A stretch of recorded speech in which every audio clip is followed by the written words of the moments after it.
Hello mga katambling, good morning po sa inyong lahat. Kamusta po kayo? Ito na naman po si Ate Laika Vienyo, nagbabalik na naman.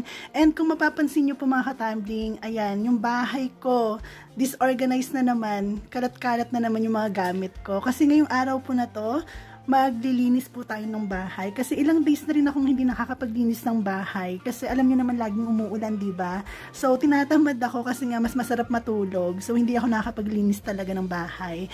And, eto rin, kailangan ko rin maglaba. Nakikita nyo itong mga damit ko, tambak na talaga sila. Siguro ilang palapag na yan. Siguro hanggang 8th floor na siguro to. Yan. Kasi hindi nga ako nakakapaglaba. Umuulan nga kasi nga palagi, 'di ba? So titingnan natin kung maganda ba yung panahon ngayong araw na 'to. Yan. Yan, medyo simikat yung araw, oh, pero hindi ko lang alam kung maganda pa ba yung panahon mamaya kasi alam niyo naman pabago-bago yung panahon, 'di ba? Umuulan ng umuulan. Tapos ito, wait lang. Excuse me. Ito magamit na 'to, yan. Dito po nakalagay yan sa ilalim. Yan. Diyan. So, tinanggal ko lang sila kasi kailangan ko silang i-organize. Kailangan ko ring linisan.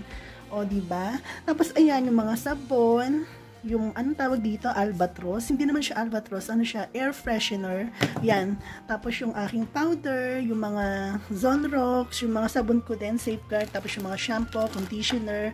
Ayan. Tapos, ito. Sabon din to powder. Dito ko lang siya nilalagay. Pag naglalaba ako. Ayan. Diyan.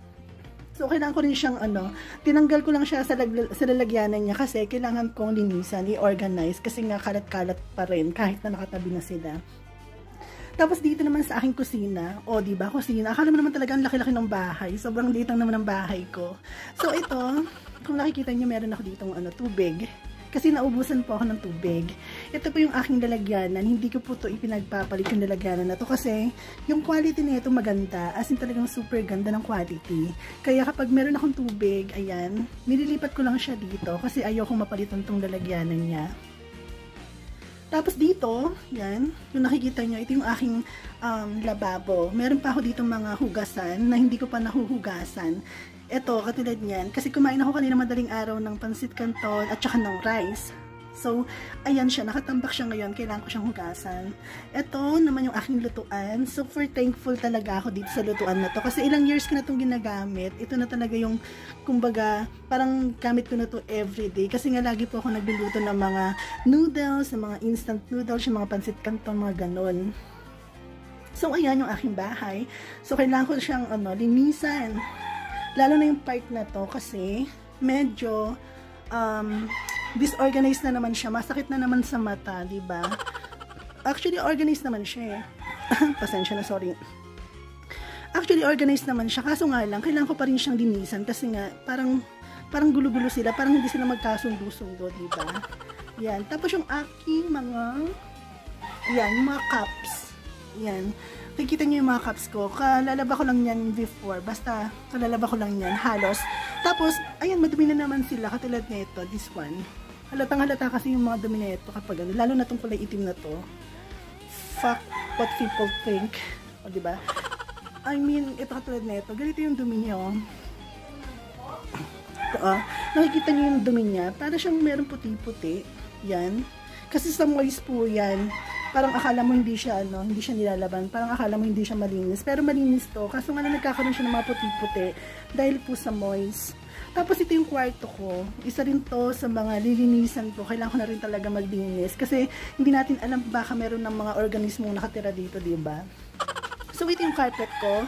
Ano ba yung mga manok na yan? Grabe. Ito yung mag-vlog talaga ako. Laging sumasabay yung mga manok na to. But anyway, wag na natin pansinin yung mga manok na yan, okay? Isasabong din yan sila at mawawala rin sila sa mundo. Charot! But anyway, itong carpet na to, dyan na po ako natutulog ngayon kasi hindi ko na po ginagamit yung airbed ko. Kasi, natatakot ako na baka mabutas ni Rafa yung airbed. Kasi alam niyo naman yung pusang yun, makulit yun, sobrang gulo ng pusa na yun, kahit ano-ano mga kinakalmot. Baka mabutas niya yung airbed ko. Tapos ito naman, kita nyo to, yan, ito yung aking, tawag dito, pinto.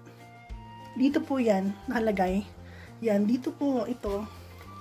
Dito po nakalagay yung na yan, pinto na yan. Hindi ko alam kung anong ginawa ni Rapa, kung anong magic ang ginawa niya. Pero napabagsak niya talaga tong, na to, yung pintuan na yan. As in talagang, naglaro-laro siya. Hindi ko alam kung paano. Siguro maluwag na, itong tornilyo, yan.